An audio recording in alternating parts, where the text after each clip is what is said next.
Hello guys, कैसे हैं आप लोग। उम्मीद है अच्छे होंगे और आपकी टेंथ बोर्ड की तैयारी अच्छे तरीके से चल रही होगी। इसी तैयारी को धारदार बनाने के लिए हम लोग शुरू करेंगे आज से 10 minute show specially tenth board 2026 के लिए। ठीक है, तो चलिए शुरू करते हैं। आज जो है हम लोग बात करेंगे सबसे पहले बेसिक केमिस्ट्री। अगर आपको केमिस्ट्री थोड़ी भी समझ में नहीं आती है तो कोई टेंशन की बात नहीं है। आज की क्लास से आपको बिल्कुल केमिस्ट्री समझ आनी शुरू हो जाएगी और धीरे धीरे आप केमिस्ट्री में माहिर भी बन जाएंगे। तो चलिए शुरू करते हैं। सबसे पहले हम अपने आसपास कोई भी पदार्थ देखते हैं तो वह पदार्थ जो है किसी न किसी चीज़ का मिश्रण होगा और वह मिश्रण जो है किससे मिलके बना होगा, यौगिक से मिलके बना होगा। ठीक, यौगिक किससे मिलके बने होते हैं, बहुत सारे अणु जब मिलते हैं तो यौगिक बनते हैं। यानी यौगिक का सबसे छोटा कण कौन सा है, अणु है। ठीक, और अणु भी किसी न किसी चीज़ से मिलके बने होते हैं, उसको बोलते हैं परमाणु। ठीक, यानी पदार्थ का सबसे छोटा कण कौन सा हुआ, परमाणु हुआ। परमाणु जो है सबसे छोटा कण है। ठीक है, अगर आप इस परमाणु के बारे में समझ गए तो आपको पदार्थ के बारे में जानकारी मिल जाएगी और जब आपको पदार्थ के बारे में जानकारी मिल जाएगी तो पदार्थ के बारे में जानकारी प्राप्त करना ही तो केमिस्ट्री है। केमिस्ट्री में हम लोग जो भी मटेरियल देखते हैं उनके बारे में ही तो पढ़ते हैं। तो चलिए सबसे पहले हम लोग जानते हैं परमाणु के बारे में। परमाणु क्या होता है, तो परमाणु को जो है परंपरागत रूप से गोलाकार माना गया है। तो मान लिया कि परमाणु एक गोला है। ठीक, इस गोलाकार भाग में बहुत छोटा सा एक नाभिक होता है, इसको क्या बोलते हैं, ये परमाणु हो गया आपका। ठीक, और इसके अंदर जो है एक गोलाकार भाग होता है जिसको हम लोग क्या बोलते हैं, नाभिक बोलते हैं। इस नाभिक के अंदर परमाणु में दो कण पाए जाते हैं, एक है प्रोटॉन और दूसरे हैं न्यूट्रॉन। ध्यान रखिएगा ये सब चीज़ों, इन सब चीज़ों को, अगर ये सब चीज़ें याद रहेंगी आपको तो आपको कभी भी केमिस्ट्री में कोई भी परेशानी नहीं आएगा। प्रोटॉन और न्यूट्रॉन कहाँ पाए जाते हैं, नाभिक के अंदर। ठीक, तो प्रोटॉन पर जो है पॉजिटिव चार्ज होता है और न्यूट्रॉन पे कोई चार्ज नहीं होता है, न्यूट्रल होता है, उदासीन होता है। ठीक, परमाणु के कक्षा के बाहर, नाभिक के बाहर कक्षा में बहुत सारे इलेक्ट्रॉन जो है चक्कर लगाते हुए हमको दिखते हैं। ठीक है, बहुत सारे इलेक्ट्रॉन जो है परमाणु के कक्षा के बाहर चक्कर लगाते हुए मिलते हैं। तो इलेक्ट्रॉन कहाँ पाए जाते हैं, इलेक्ट्रॉन आपके पाए जाते हैं नाभिक के बाहर, परमाणु के अंदर। तो इस तरह से परमाणु के 3 मौलिक कण हुए। कितने मौलिक कण हुए, 3। इलेक्ट्रॉन पर जो है निगेटिव चार्ज होता है। ठीक, परमाणु के 3 मौलिक कण हुए, एक हुए इलेक्ट्रॉन, दूसरा हुआ प्रोटॉन और तीसरा हुआ न्यूट्रॉन। शॉर्ट फॉर्म में लिखेंगे electron negative charge, proton positive charge और न्यूट्रॉन जिस पर कोई चार्ज नहीं है, न्यूट्रल है, बिल्कुल इस पर 0 चार्ज है। ठीक है, तो चलिए अब आगे समझते हैं कि आखिर परमाणु में इलेक्ट्रॉन कितने होते हैं, प्रोटॉन कैसे होते हैं, किस तरह इनकी व्यवस्था होती है।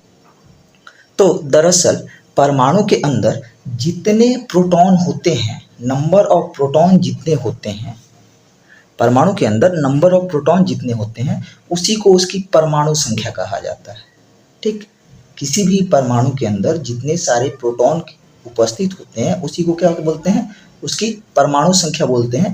परमाणु संख्या को जेड से सूचित करते हैं। ठीक, और ये किसी भी परमाणु के अंदर होगा, किसी भी परमाणु के अंदर जितने सारे प्रोटॉन होंगे वो परमाणु संख्या उसकी होगी। ठीक, अच्छा, अगर हम लोग एक उदासीन परमाणु की बात करेंगे, उदासीन परमाणु को उदासीन कब माना जाता है, जब उस परमाणु के अंदर number of proton number of electron के बराबर होगा।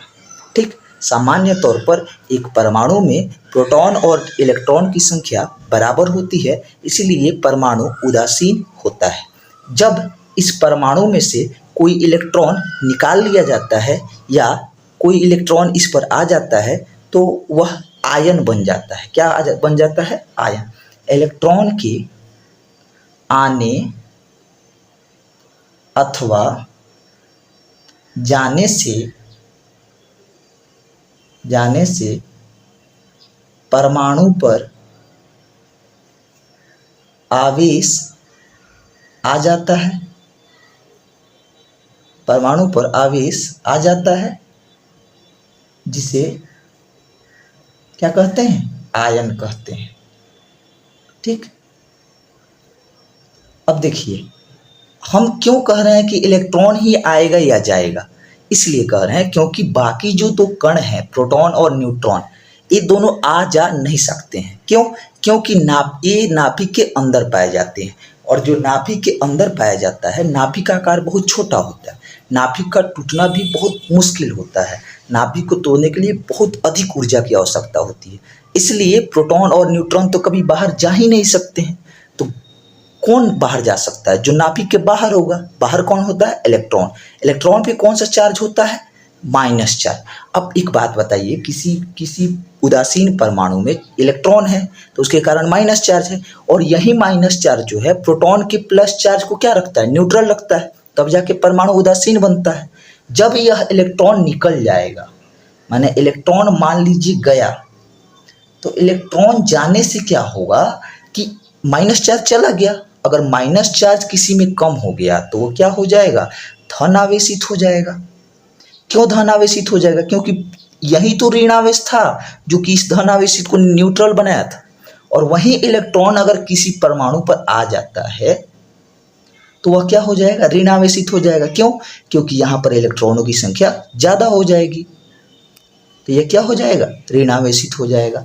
जब धन इलेक्ट्रॉन जाएगा तो इलेक्ट्रॉन का कुछ मास होता है कि नहीं होता? मास ऑफ इलेक्ट्रॉन होता है 9.1 इंटू 10⁻³ kg। ठीक, तो अगर इलेक्ट्रॉन जाता है तो इतना मास भी तो गया। अगर मास गया तो इसका द्रव्यमान क्या हुआ? कम हुआ। मास क्या हुआ? कम हुआ। और इलेक्ट्रॉन आया तो मास भी तो आया इलेक्ट्रॉन का, तो मास क्या हुआ? बढ़ा। इतनी बातें आपको ध्यान में रहनी चाहिए। चलिए अब आगे बढ़ते हैं। जैसे मान लीजिए हम बहुत सारे मेटल लेते हैं, ठीक, जैसे कि सोडियम के बारे में आप पढ़े होंगे। इसका सोडियम के लिए जेड कितना होता है? सोडियम के लिए जेड कितना होता है? जेड होता है इसका 11। परमाणु संख्या कितना होता है? 11 होता है। इसमें परमाणु द्रव्यमान कितना होता है? 23 होता है। ठीक, इसके अंदर अच्छा एक बात बताइए, जितना परमाणु संख्या होगा, हमने क्या कहा था, इसमें प्रोटॉन की संख्या उतनी ही होगी। तो प्रोटॉन की संख्या भी कितनी होगी? 11। हमने कहा कि किसी उदासीन परमाणु, यहाँ पे कोई आपको चार्ज दिख रहा है? नहीं। तो उदासीन परमाणु में तो प्रोटॉन की संख्या और इलेक्ट्रॉन की संख्या बराबर होती है। इसका मतलब इलेक्ट्रॉन भी कितने हुए? 11। ठीक, अच्छा एक और चीज ध्यान रखिएगा, चूंकि इलेक्ट्रॉन का मास जो है बहुत कम होता है, इसलिए इलेक्ट्रॉन की रहने या न रहने से परमाणु के द्रव्यमान पर कोई फर्क नहीं पड़ता है। तो परमाणु का द्रव्यमान जो है टोटल ये दो कण के मिलकर बनाते हैं। कौन कौन? प्रोटॉन और न्यूट्रॉन मिलकर ही बनाते हैं। इलेक्ट्रॉन के द्रव्यमान से परमाणु के द्रव्यमान पर कोई फर्क नहीं पड़ता है। ठीक, तो परमाणु का द्रव्यमान जो है टोटल प्रोटॉन और न्यूट्रॉन के मिलने से बनते हैं। तो ये जो है ये प्रोटॉन का द्रव्यमान और प्लस न्यूट्रॉन के द्रव्यमान के मिलने से बनते हैं। ठीक है, बाकी इलेक्ट्रॉन के द्रव्यमान से इसका कोई वास्ता नहीं होता है। अगर मान लीजिए प्रोटॉन इसमें 11 है, न्यूट्रॉन का संख्या तो नहीं पता है, और परमाणु दिया है परमाणु संख्या 23, तो न्यूट्रॉन कितने हो गए? न्यूट्रॉन हो गए 23 - 11 यानी कि 12। ठीक, तो आप किसी भी मेटल में निकाल सकते हैं। जैसे कि आप कमेंट बॉक्स में मैग्नीशियम का, एल्यूमिनियम का, ठीक, और नाइट्रोजन का, ऑक्सीजन का, और नियॉन का, और कैल्शियम का आप बताइएगा कि इसमें नंबर ऑफ इलेक्ट्रॉन कितने हैं। ठीक, इन सब में नंबर ऑफ इलेक्ट्रॉन कितने हैं, नंबर ऑफ प्रोटॉन कितने हैं, नंबर ऑफ न्यूट्रॉन कितने हैं, इन सब की संख्या आप कमेंट बॉक्स में जरूर दीजिएगा।